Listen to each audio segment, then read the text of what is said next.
Biz Quran və sünnət dəlillərinə baxanda görürük ki, məsələn, nəfsin növləri var. O cümlədən də qəlbin. Məsələn, biri nədir? Əl-qalbu səlim, səlim qəlb. O qəlbdir ki, bütün şübhə və şəhvətlərdən uzaqdır. Allah sevgisi ilə, Allah şövqi ilə döyünən qəlbdir. Və uca Allah bu qəlb barədə buyurur ki, qiyamət günü yevmə la yenfa'u malun və la banun.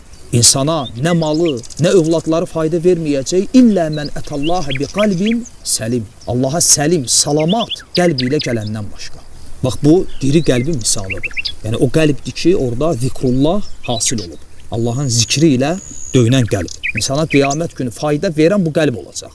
Və bir də var xəstə qəlb. Tam ölməyib, amma xəstədir, səlim də deyil.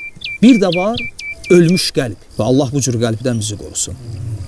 Və Rahiməhullah deyir ki, o qəlb ki, Allah şövqündən, Allahla olan ünsiyyətdən və Allah sevgisindən xalidir, o qəlbdə heç bir fayda yoxdur.